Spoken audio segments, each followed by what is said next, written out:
नमस्कार स्टूडेंट्स, आइए आज आपको लिए चलते हैं CISF बेंच में, जिसमें आज आप पढ़ेंगे क्लास नंबर 62 संख्याओं पर आधारित प्रश्न। देखिए CISF या आर्मी या आप SSC MTS जो कोई पेपर को देखते हैं तो उसमें संख्याओं पर आधारित बहुत क्वेश्चन पूछा जाता है और जिनका हमें कोई लॉजिक पता नहीं होता, जिनका कोई हमें तरीका नहीं आता है।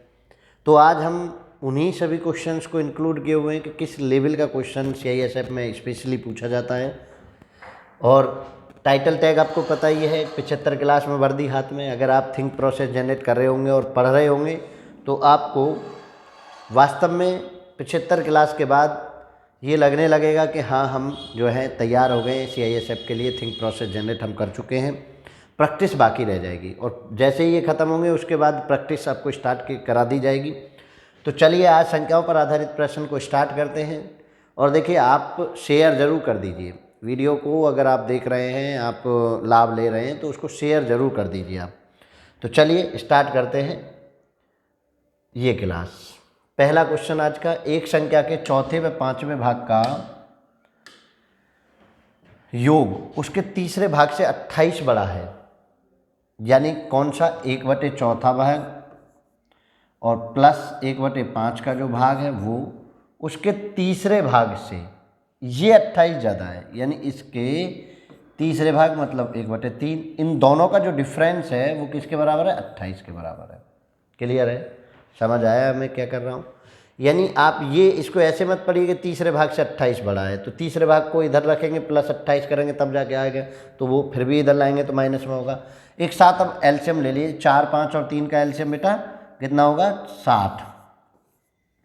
भाई 4, 5 का 20 और 20 दिया 60, सब प्राइम है तो कोई दिक्कत ही नहीं होनी। अब आप 4 से 60 को कट करें तो कितनी बार? 15, 15 चौका 60, 5 से कट करें तो 12, 12 पंजे 60 और 3 से कट करें तो 20, 20 दिया 60। जो कट होता रहा मैंने ऊपर लिखता रहा, इक्वल टू 28। ठीक है, 15, 12, 27 में से 20 घटे तो 7/60 इक्वल टू 28। अब मुझे चाहिए संख्या निकालने के लिए एक। संख्या निकालने के लिए मुझे क्या चाहिए? एक चाहिए। तो 28 गुना 60 ऊपर चला जाएगा और 7 नीचे आ जाएगा। 7 से कितनी बार? 4 बार। और 4 की मैं गुना करूं तो 0, 4, 2, 6 चौक 24, 240। तो संख्या कितनी होगी मेरी? 240 होगी। मतलब मुझे ये सोचना है कि जब अगर दो चीज़ें यहाँ से क्लियर करें, अगर आपको फ्रैक्शनल दिया हुआ है, फ्रैक्शन दिया हुआ है तो आप बेस लेंगे हमेशा 1। जैसे मैंने 1 निकाला, 1 की वैल्यू निकाली तो वो संख्या हो गई। और अगर परसेंटेज दिया हुआ है तो मैं बेस मानता हूँ 100। बेस मानता हूँ 100, चाहे वो कहीं भी हो, चाहे वो लाभ हानि में हो, चाहे वो परसेंटेज के क्वेश्चन में हो, चाहे वो संख्याओं के क्वेश्चन में हो, किसी भी प्रकार के क्वेश्चन में हो, अगर फ्रैक्शनल ऑपरेशन मुझे अप्लाई करना पड़ रहा है तो I have a base value 1 of any original number. And अगर मुझे परसेंटेज में वो पूरा सिनेरियो दिख रहा है तो मैं बेस 100 लूँगा। तो आप इन चीज़ों को स्पेशली समझिए। क्वेश्चन बिल्कुल आसान है, आप उसको तीसरे भाग से बढ़ा करके ऐसे भी रख सकते थे, दूसरी तरफ रखते 1/3 + 28 और 1/3 को इधर ले जाते। यानी मैं एक्स मानने नहीं जाऊँगा क्योंकि मैं अर्थमेटिक में जितना हो सके उतना एक्स मानने से बचूंगा जब नेसेसरी हो, ज़रूरी हो। ऐसा भी ना हो कि मैं एक्स नहीं मानूंगा चाहे क्वेश्चन कितना बड़ा हो जाए। तो ऐसी जिद भी नहीं पालेंगे, ऐसी हट धर्मिता भी नहीं रखेंगे कि नहीं जी कितना भी बड़ा हो जाए मैं एक्स नहीं मानूंगा। एक्स मान लेते हैं जब जरूरत हो। ठीक है ना? चलिए नेक्स्ट क्वेश्चन पर बढ़िए।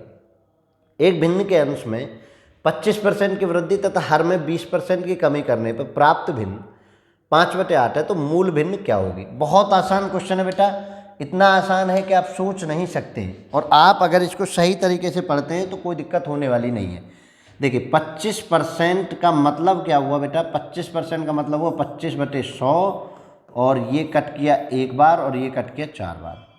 अब ध्यान दीजिए, ये अंश का मैं एक टेबल बना लेता हूँ। अंश यहाँ लिख के, अंश 4 था, 25% की वृद्धि हुई, मतलब वृद्धि हुई अंश में, तो नया अंश कितना हो जाएगा? 4 था, 1 बढ़ गया तो कितना हो गया? 5। क्योंकि ये क्या है? वृद्धि है। वृद्धि को हमेशा मैं क्या लेता हूँ? प्लस लेता हूँ। क्लियर? अब हर में देखिए 20%। अब यही काम मैं हर के लिए कर रहा हूँ 20% से 20/100 और 20 से कितनी बार 5 बार 1/5। अब देखिए यहाँ भी यहाँ हुई है कमी, यानी 5 था पहले और 1 की कमी हो गई, नेगेटिव में कमी को दर्शाऊंगा, 1 की कमी हो गई तो हो गया 4। यानी ये तो मेरा अंश, ये तो मेरा देखिए, ये ध्यान से समझिए बेटा कि ये तो है नई, ये पुराना मूल भिन्न, इतनी थी इतनी हो गई, क्लियर है ना। समझो 4 था, 1 वृद्धि होगी 5 हो गई, 5 था 1 कमी होगी 4 हो गई। तो ये तो है मूल भिन्न और ये है नई, ठीक है जी।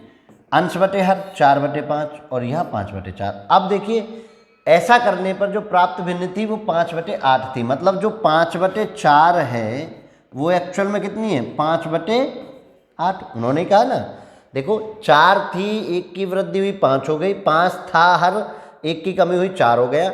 ये मूल भिन्न था और ये नई हो गई, समझे ना। तो ये जब नई होगी तो नई कितनी देर रखी 5/8 और मेरा कितना है 5/4। तो यहाँ से मैं 1 बराबर निकालने गया तो 5/8 और उल्टा चला जाएगा, 4 ऊपर चला जाएगा और बेटा 5 नीचे चला जाएगा। 5 से 5 कैंसिल, 4 से 2 बार, कितना आ गया 1/2। ये आ गया। मुझे चाहिए कितना 4/5। पुरानी भिन्न के लिए मैं कितना करूँगा 4/5। तो 1/2 में मैं 4/5 की क्या कर रहा हूँ गुना कर रहा हूँ, 2 से 2 तो कितना हो गया 2/5। तो मूल भिन्न जो थी ओरिजिनल कितनी है 2/5। बिल्कुल भी हेजिटेट नहीं होना है आपको। प्लस और माइनस, वृद्धि को आप प्लस करके लिख दीजिए, कमी को आप माइनस करके लिख दीजिए और जो आगे का कैलकुलेशन, अगर नई भिन्न दे रखी है तो नई भिन्न अप्लाई कर दीजिए उसके इक्वल, नई के साथ नई का कंपैरिजन। अगर मूल भिन्न देती है, सपोज दैट कि वो मूल भिन्न कहता और नई भिन्न को कह रहा होता तो मैं फिर उसके कंपेयर करके तो भी कर लेता, ठीक है। एक तरीका ये है आपका कि इस तरीके से जा सकते हैं। एक तरीका आपको दूसरा है कि आप उसको जो है मूल भिन्न में बना सकते हैं। देखिए जरा उसको भी आप कर लेते हैं। 5/8 है नई भिन्न, दूसरा मेथड भी मैं आपको बता देता हूँ, जिनको जो अच्छा लगे। अब हम चलें उल्टा। बेटा पहले अंश पर मुझे नए से पुराना प्राप्त करना है, नए से पुराना प्राप्त करना है, मतलब मैं उल्टा चल रहा हूँ, उल्टा चल रहा हूँ तो कैलकुलेशन नीचे 25 है, अंश में 25% की वृद्धि हुई है, हमेशा प्लस होगी 25 और इसके बैकअप में 100 ऊपर, ये होगी 5 की कैलकुलेशन। अब 8 का देखिए, 8 को भी ऐसे उल्टा चलेंगे, गुना कमी हुई है, इस बार क्या हुई है कमी 80/100, समझ लीजिए। मैं जस्ट क्योंकि नई से मैं पुरानी की तरफ जा रहा हूँ और कैलकुलेशन रॉन्ग वे में मानी जाएगी और रॉन्ग वे में कैलकुलेशन में नीचे करता हूँ तो मेरा क्या हुआ 125 नीचे आ गया 5 के लिए और 8 के लिए 80 ऊपर चला गया। अब देखिए 100 से 100 कैंसिल, 8 से 10 कैंसिल और 5 और 5 25 से ये 5 बार, तो कितना आ गया बेटा 2/5। यहाँ भी कितना आ गया 2/5। क्लियर है? कोई दिक्कत हो रही हो तो बताइए। देखिए मैं हमेशा से वो कह रहा हूँ ना, wrong way and right way. और अगर आप सीधा सीधा चल रहे होते, मान के चलो ये सीधा सीधा होता तो मैं मान के चलो x/y सीधा सीधा होता तो मैं कैलकुलेशन ऊपर ही कर देता। मान चलो वृद्धि हो रही होती 125 कर देता, उसके बैकअप में 100 और कमी हो रही तो नीचे का नीचे 100 ऊपर और 80 नीचे। इस तरीके से मैं अगर ये सीधा चल रहे होते तो मैं ऐसा कर रहा होता। मतलब मुझे wrong way and right way को समझ में आना चाहिए। मैं लाभ हानि को इसी मेथड पे कराता हूँ। जिन बच्चों को पूरा देखना है कि रॉन्ग वे और right way and wrong way method है क्या, वो मेरे जाके लाभ हानि की क्लास देख ले, वहाँ आपको ये समझ आ जाएगा। तो चलिए ये समझ आ गया कि कैसे हम करते हैं। नेक्स्ट पे बढ़िए। नेक्स्ट को देखो बेटा, यदि एक संख्या का 3/4 उस संख्या के 1/6 से 7 अधिक है, मतलब दोनों का जो डिफरेंस है ना वो कितने के बराबर है 7, तो उस संख्या का 5/3 है। 5/3 तो बाद में निकालेंगे, पहले ये देखिए 3/4 उस संख्या के 1/6 से कितना अधिक है 7 अधिक है। ठीक है, अब कर लीजिए कैलकुलेशन। 6 और 4 का एलसीएम 12, 4 से 3 बार 3 तिया 9 माइनस 6 से 2 बार 2 इक्वल टू 7। ये हो गया 7/12 इक्वल टू 7। संख्या निकालने के लिए मैं 1 निकालूं तो 7 × 12 डिवाइडेड बाई 7 और 7 से बेटा 7 कैंसिल, तो 1 बराबर हो गया 12, मतलब संख्या होगी बेटा 12। अब 12 का कितना पूछ रहे हैं, उस संख्या का पूछ रहे हैं 5/3। कितना पूछ रहे हैं, 5/3। तो 12 का 5/3 भी निकाल दीजिए बेटा। 3 से कितनी बार, 4 बार, 4 की 5 में गुना, 4 गुना 5, 5 चौक 20, आपका आंसर। मतलब हेजिटेशन की कोई ज़रूरत नहीं है, इतना सोचने की कोई ज़रूरत नहीं है। हम जब उसको ओवर थिंकिंग में रहकर अननेसेसरी ट्रिक लगाने के चक्कर में रहते हैं, अननेसेसरी ट्रिक के मायने मानते हैं, अननेसेसरी शो ऑफ करने की कोशिश में रहते हैं, तब जाकर हमको गड़बड़ होती है। आसानी से गड़बड़ नहीं होती है, गड़बड़ करने के लिए भी गड़बड़ की पराकाष्ठा तक पहुंचना पड़ता है, ठीक है ना। तो आसानी से नहीं होती, कितना सिंपल है वो आप समझ लीजिए। 3/4 में से 1/6 घटा के 7 के बराबर रख दीजिए, आपको आंसर आ जाएगा। बिल्कुल भी हेजिटेट नहीं होना है बच्चा, आप ये समझ लीजिए। चलिए नेक्स्ट क्वेश्चन पे बढ़ो। तो जब आपको आ ही गया है तो फिर क्या दिक्कत है, ये देखिए, चलो करो। एक संख्या 54 से उतनी ही अधिक है जितनी 82 से कम। ध्यान समझिए, देखिए 54 से अधिक प्लस 1 है, क्योंकि मैं ऐसे क्यों करता हूँ कि दुगना तिगना होता तो तब क्या देखते, और 82 से कम। अब ध्यान दीजिए, इन दोनों को अगर हम जोड़ें, डिफरेंस करें, जोड़ें तो कितना होगा, जोड़ दीजिए। 4 2 6 और 5 8 5 13 का 13 है, और ये 1 प्लस माइनस होता है तो बेटा ये दोनों जुड़ जाते हैं, 1 और 1 2 हो गए। अब मैं ऐसा क्यों लिख रहा हूँ, क्योंकि अगर कल को वो कह दे कि 2 गुना कम है तो यहाँ मैं 2 लिख देता है, ऐसे गुना 2 करके यहाँ मैं 2 लिख देता, और इस 2 की गुना इसमें पूरे में करके तब मैं प्लस माइनस कर रहा होता। लेकिन उन्होंने ऐसा कुछ नहीं कहा है, तो हमें भी कोई ऐसी कुछ चीज़ें नहीं लिखनी है कि नहीं जी ऐसा कुछ लिखें, ठीक है ना, समझ आ रहा है ना। और बता देंगे, वीडियो बहुत है। 1 बराबर निकालना है तो करो, 2 से कितनी बार, 6 दूनी 12 और 6 18, 8 दूनी 16 तो कितना हो गया बेटा, 68 आ गया। समझ पा रहे हैं ना। अगर मान के चलिए वो यही क्वेश्चन को ऐसे कह देते, मैं सब वो कर रहा हूँ कि 54 से उतनी अधिक है, 54 से अधिक है जितनी 82 से दुगनी कम है, तो बेटा मैं 82 से दोगुनी कम है तो ऐसे करके कैंसिल कर रहा होता, 2 की गुना मैं यहाँ से कर रहा होता। उतनी ही कम है जितनी 82 से 2 गुना कम है, तो अब मैं 2 की गुना करके कर रहा होता, तो 2 की गुना करता, 2 दूनी 4 और 8 दूनी 16, 164 बन रहा होता। और ये मुझे मिल जाता है यहाँ बेटा 3 मिल जाता, यहाँ मुझे कितना मिल जाता, 3 मिल जाता भाई, 1 इसका और 2 इसके, तो 3 मिल जाता। तो मैं 1 निकालने के लिए 164/3 कर रहा होता। तो इस वजह से मैंने आपको ये प्लस माइनस सिखाया है कि आप कैसे करेंगे। इसमें सिंगल सिंगल था तो मैंने सीधा सीधा जोड़ दिया, ठीक है। लेकिन अगर प्लस प्लस होता तब नहीं होता, समझ रहे हैं ना। ये कम और ज़्यादा का ही खेल है। वो दुगना कह दे, जिसके साथ कह दे उसके साथ कर लीजिए। सपोज दैट कल को वो 1/2 कह देता कि आधा है, तो इस 2 की फिर इसमें ना होगा, इसमें हो जाती, फिर भी 3 ही आता, पर लेकिन वो बदल जाता कि इसमें मैं गुना कर रहा होता है 1/2 की, तो 1 की गुना तो इसमें हो जाती और 2 की गुना उसमें हो जाती। तो इस चीज़ को समझिए, और ज़्यादा वीडियो देने के लिए मैं बता दूंगा, आपको समझा दूंगा, कोई ऐसी हेजिटेशन नहीं है, आपको समझनी है, ऐसी कोई दिक्कत नहीं लेनी है। चलिए, तो ये क्वेश्चन भी आपकी समझ में आ गया होगा कि हमको कुछ नहीं करना है, जोड़ना है। जब सिंगल सिंगल कह दे तो जोड़ के और 2 से भाग लगा देना है, ठीक है। कोई दिक्कत नहीं हो रही होगी जहाँ तक मैं समझता हूँ। बिल्कुल पीसफुली समझिए, पीसफुली पढ़िए, नेक्स्ट क्वेश्चन को जानिए, ठीक है ना। एक थिंक प्रोसेस मेरा जनरेट करने का एक उद्देश्य है, जिसको मैं आपके बीच में उस उद्देश्य को लेकर हूँ। थिंक प्रोसेस जनरेट में बार बार आपसे कोशिश कर रहा हूँ कि हो जाए। किसी संख्या के 60% में 40 जोड़ने पर संख्या का 80% प्राप्त होता है, ठीक है ना। क्वेश्चन समझिए, किसी संख्या के 60% में 40 जोड़ने पर संख्या का 80% प्राप्त होता है, वह संख्या क्या है, वह संख्या क्या है। अब ध्यान देने वाली बात है कि 80% प्राप्त होता है, 60% और 40 जोड़ने पर 80%, तो दोनों का डिफरेंस कितना, देखो 80% और 60% का जो डिफरेंस है वो किसके बराबर है, 40 के बराबर। तो 20% किसके बराबर हो गया, क्वेश्चन ही यहाँ से शुरू करूँगा, 40 के बराबर। समझ आया ना भाई। 60 को 80% तक पहुँचाने वाला कौन है, वो 40 ही तो है। तो दोनों का जो डिफरेंस है वो किसके बराबर है, 40 के बराबर। मैंने ये पढ़ा, मैं ऐसे समझ रहा हूँ क्वेश्चन की लैंग्वेज को, मैं ऐसे समझ रहा हूँ कि 60% और 80% के बीच का जो अंतर है वो 40 का है। वही मैंने कर दिया। 20% 40। अब मैंने कहा था कि जैसे ही आप परसेंटेज देखेंगे तो बेस आपका क्या होगा, बेस आपका होगा बेटा 100। बेस आपका क्या होगा 100। तो चलिए 20% 40 के बराबर, 1% किसके बराबर 40/20 2 के बराबर, 1% किसके बराबर हो गया बेटा 2 के बराबर। आपको चाहिए संख्या, संख्या कितनी मैंने बताया ना, परसेंटेज देखते ही बेस 100%, तो 2 गुना 100 कितना हो गया बेटा 200।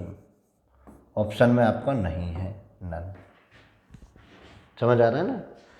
परसेंटेज का बेस मैं हमेशा से 100 लेता हूँ, ये मैं पहले भी बता चुका हूँ, मैं दोबारा से बता रहा हूँ। हमेशा से इस बात का आप ध्यान रखेंगे कि जो इनका जो बेस है, परसेंटेज का जो बेस होता है वो हमेशा से 100 होता है। आप इस चीज़ को मान के करेंगे, क्लियर है ना, समझ आ रहा होगा मैं क्या कर रहा हूँ, कैसे कर रहा हूँ वो समझने। और सबसे बड़ी बात ना थिंक प्रोसेस ही है। आप क्वेश्चन की लैंग्वेज को पढ़ के कितना जल्दी उसका रिएक्शन तैयार रखते हो, उसको क्विक रिएक्शन कितना है, रेस्पॉन्स कितना है आपका, उस बात पर ही सॉल्यूशन डिपेंड करता है। चलिए नेक्स्ट क्वेश्चन बढ़ो। नेक्स्ट क्वेश्चन 2 अंकों की बढ़ो। 2 अंकों से बनी संख्या अपने अंकों के योग का 7 गुना है।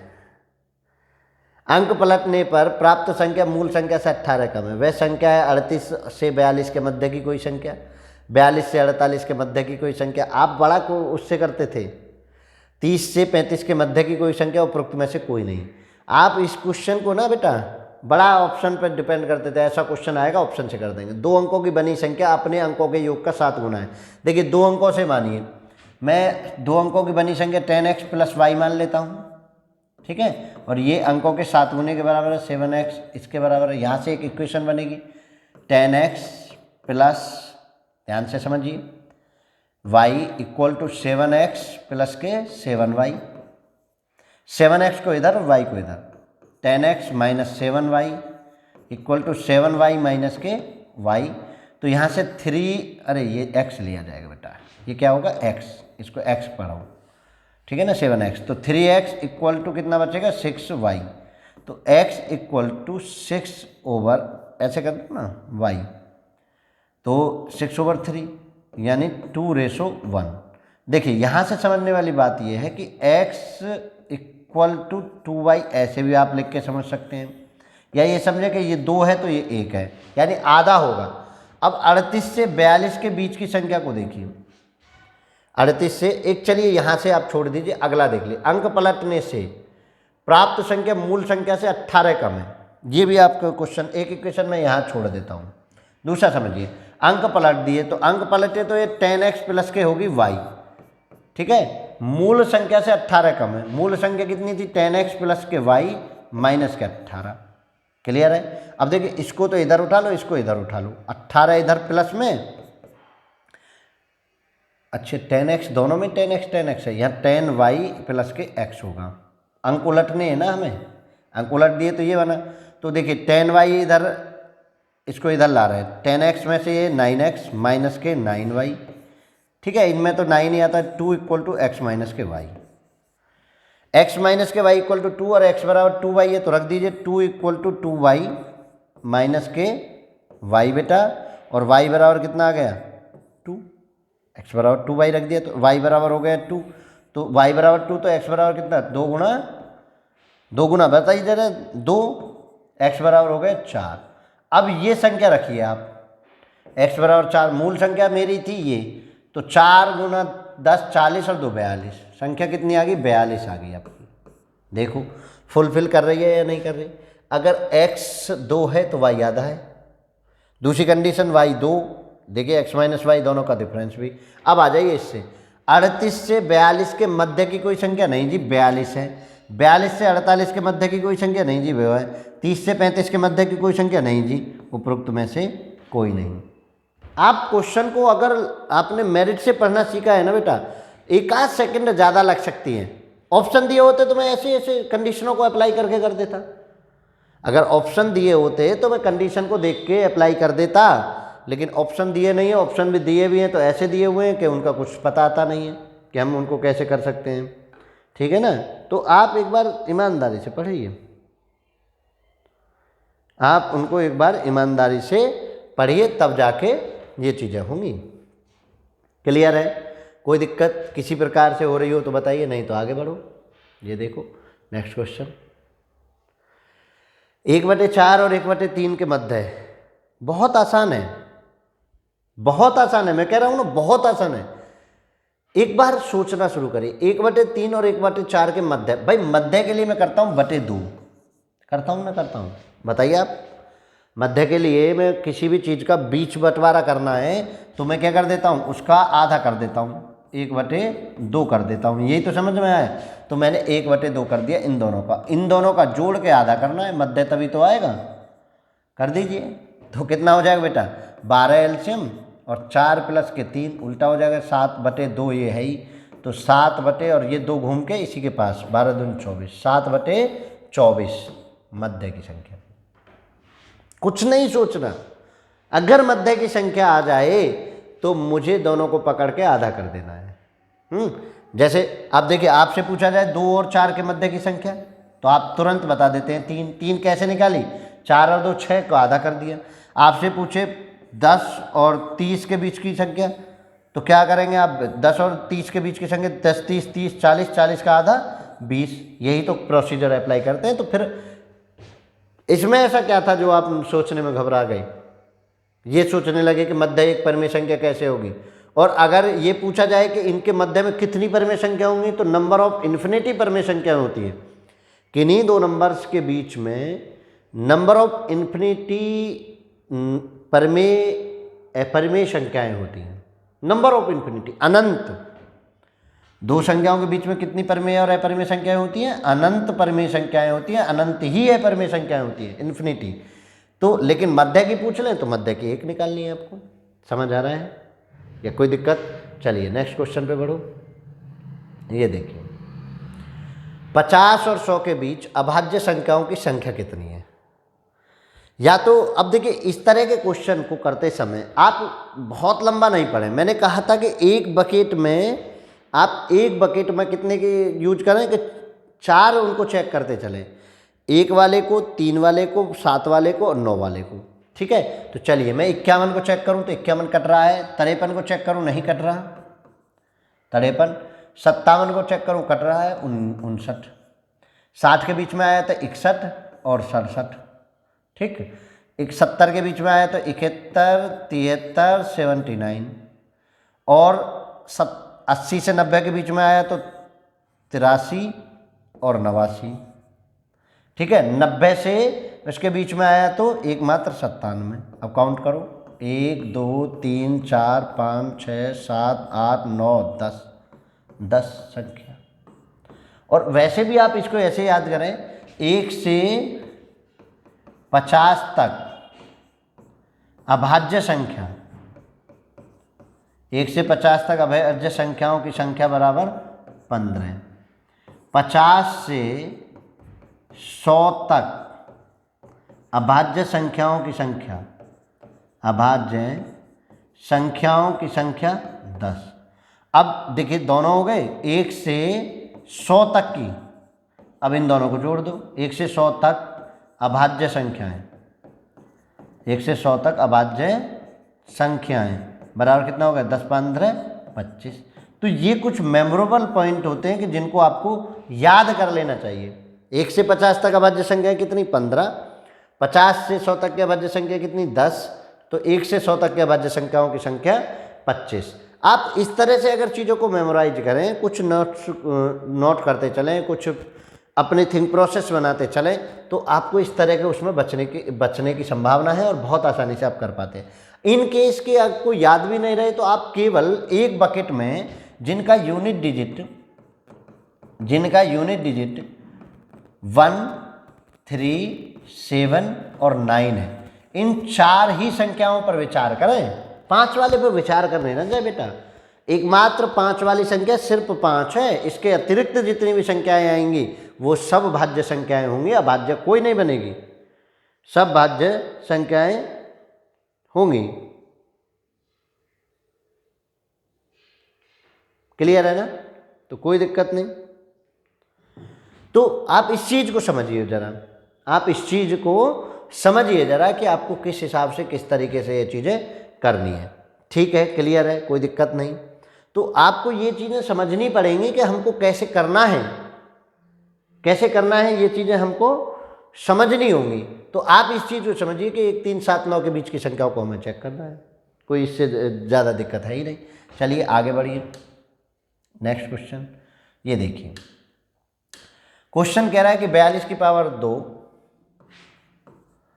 माइनस 38 की पावर 2 इक्वल टू 4 के दिया हुआ है। तो बेटा जिनको तैयारी नहीं करते ना, जो वो क्या करते हैं, वो सीधा सीधा इसको स्क्वायर कर रहे होंगे, इसको स्क्वायर कर रहे होंगे। जब मुझे एक फॉर्मूला पता है कि a की 2 माइनस बी की 2 equal to a plus B और a माइनस बी होता है, तो आप बताइए मुझे a प्लस बी और a माइनस बी होता है, तो मैं ऐसे करूँ ना, एक बार जोड़ दूँ एक बार घटा दूँ। 42 में से 38 घटे 4 गुणा, दोनों को जोड़ो, 8 दूनी 8 2 10 की 0 हासिल 1, 4 3 7 और 1 8 इक्वल टू 4 की।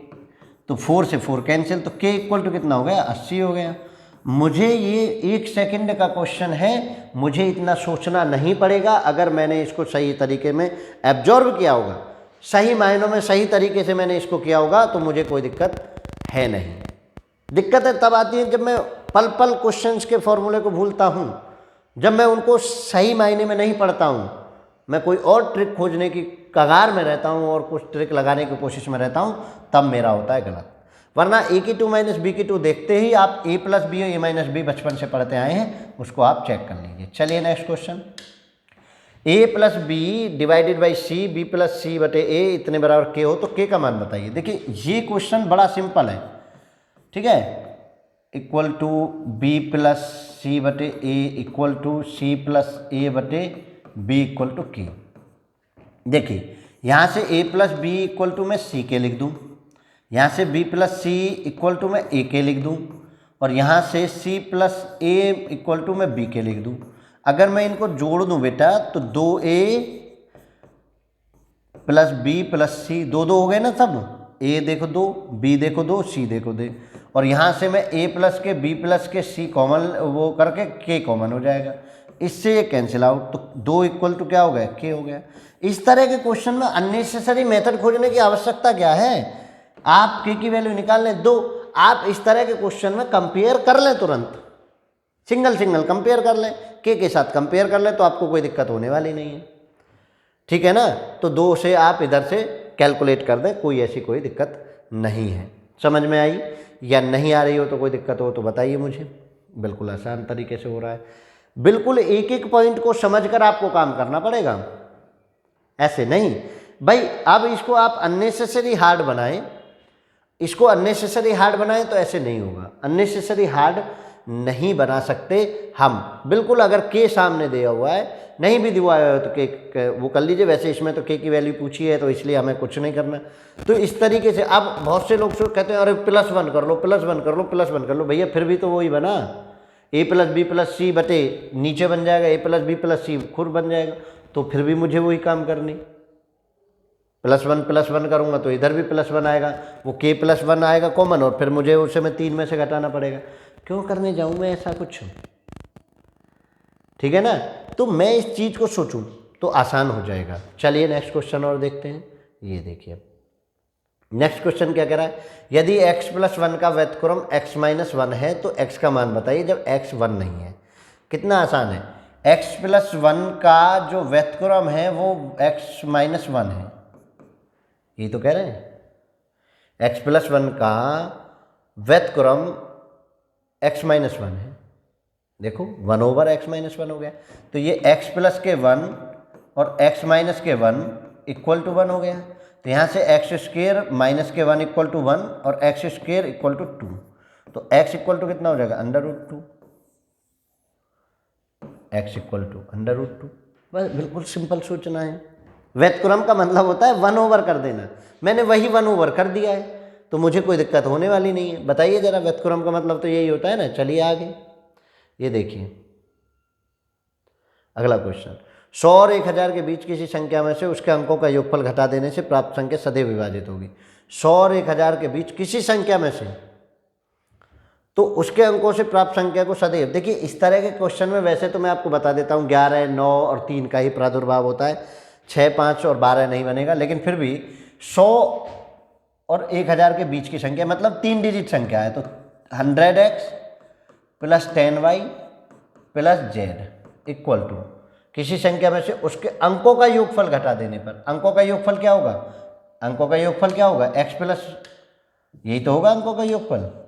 तो अंकों का योगफल घटाओ बेटा, जैसे उन्होंने कहा -x -y -z, ये अंक है, अंकों का योगफल घटा देने। तो देखिए ये कितना हो गया 99x, ये कितना हो गया 9x 9y, और ये z से z कैंसिल, इतना बना।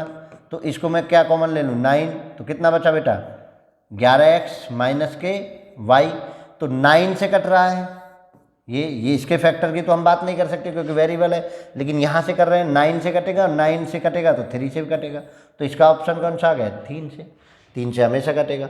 यानी जिस तरह से कंडीशन कह दी जाए मैं उस कंडीशन को अप्लाई करने में परेशान नहीं होऊंगा।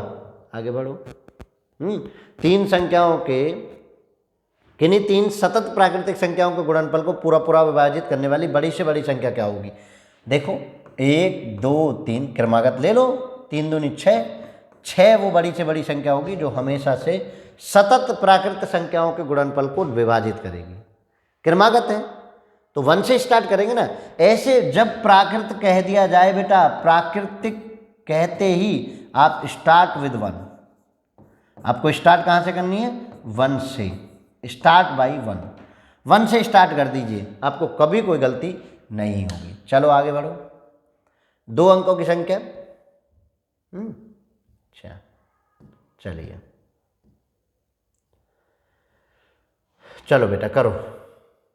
2 अंकों की एक संख्या का अंकों का गुणनफल 24 है। पहले आप पहली कंडीशन 5 चौक 20 अंकों का गुणनफल, 5 चौक 20 अंकों का गुणनफल खत्म। अब यदि हम उस संख्या में 45 जोड़ दें, अगर मैं इसमें 45 जोड़ने जाऊं तो ये तो 2 अंकों की नहीं बनेगी, 5 3 8 8 4 12, ये तो 3 अंकों में चली गई।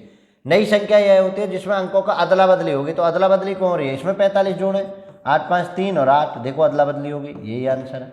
कितना सिंपल, मैं कंडीशन को अप्लाई कर दिया। पहली बार मैं 24 गुणा देखी तो गुणा में ये दोनों कट गए, फिर मैंने देखा 45 जोड़ के अदला बदली हो रही है, 45 जोड़ी 128 बन गया, अदला बदली नहीं हुई, 45 जोड़ा 83 बन गई, अदला बदली होगी। क्वेश्चन आंसर, बताइए क्या दिक्कत है। नेक्स्ट क्वेश्चन पे बढ़ो।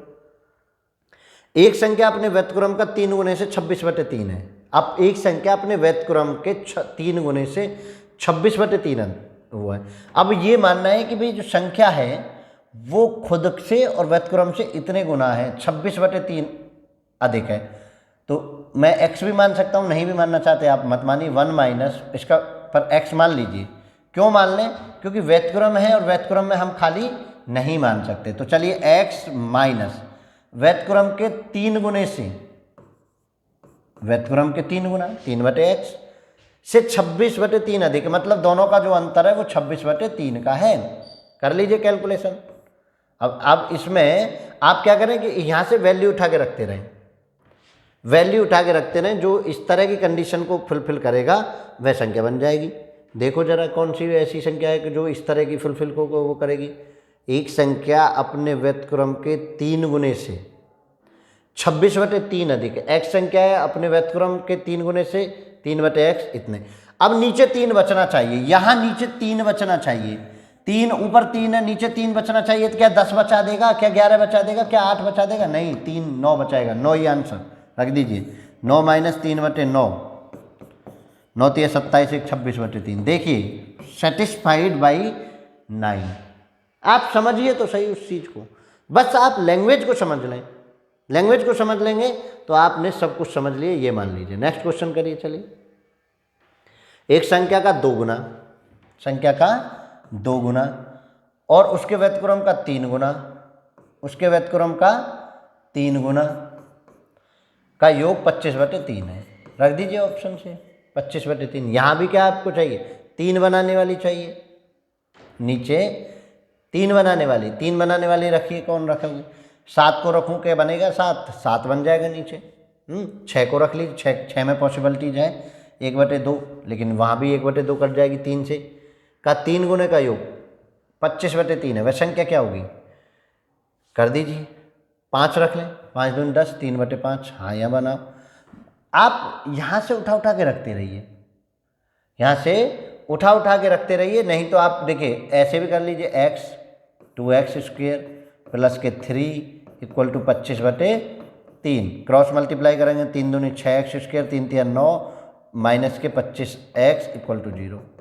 9 छिक्के 54 के ऐसे फैक्टर करने हैं जो आपको 25 आ जाए, तो आ जाएगा 6x² माइनस 27x प्लस के 2x प्लस के 9 इक्वल टू 0। नहीं बना, क्योंकि आपको कैसे चाहिए, माइनस है तो दोनों में माइनस चाहिए, प्लस प्लस के फैक्टर बनने चाहिए। आपके यहाँ से 27 से माइनस का बनना है, जो बिल्कुल नहीं बनेगा। तो ढूंढो, 18 × 54 कोई ऐसा फैक्टर बन ही नहीं रहा। क्या बनना है, एक संख्या का 2 गुना उसके व्यतिक्रम के 3 गुना का योग, संख्या का 2 गुना उसके व्यतिक्रम, संख्या का व्यतिक्रम x के 3 गुने का योग 25/3 है। तो भैया यहाँ तो फुलफिल ही नहीं हो रही। अब इसमें जो है ऐसे भी ना करके आप क्या करें बेटा, अगर इस तरह का क्वेश्चन आ जाए तो इसमें वैल्यू रखते रहिए। अब देखिए 7 से रखिए और क्या ऐसे बनेगा, 6 7 49 सत्ते और 9 जोड़ना और 25 घटाना, और यहाँ भी रख दीजिए। मैं कहता हूँ कि आप पहली ही कंडीशन में रखना स्टार्ट करिए, पहली ही कंडीशन में रखना स्टार्ट करिए। अगर आप फंस गए पेपर में और अगर आपको लेंथी हो रहा हो ना क्वेश्चन, तो छोड़ दीजिए, लेंथी हो रहा हो तो छोड़ दीजिए। अब देखिए मैं 4 को रख रहा हूँ, 4 दूनी 8 प्लस 3/8, तो 8 8 64 और 3 67/8 बनना है बेटा, ये तो नहीं बना। 5 रखूँ, 5 दूनी 10 प्लस 3/5, 50 53/5 बन रहा है। 6 रखूँ तो 6 दूनी 12 प्लस के 1/2, 24 और 1 25/2 बन रहा है बेटा। ठीक है, इसका मतलब क्या हुआ है कि यहाँ ये गलती से 3 हो गया है। और 7 रखूँ तो 7 दूनी 14 और 3/7, 14 सत्ते 98 और 3 101/7 बन रहा है।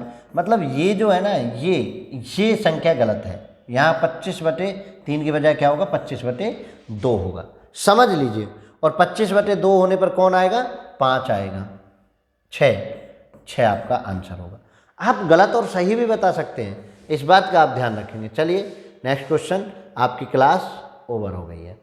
ठीक है, तो आज की क्लास में संख्याओं पर आधारित प्रश्न में इतना ही। नेक्स्ट क्लास में आपसे फिर मिलेंगे, तब तक के लिए आपसे विदा लेते हैं। आप बने रहिए स्टैंडर्ड क्लासेज के साथ। जय हिंद, जय भारत।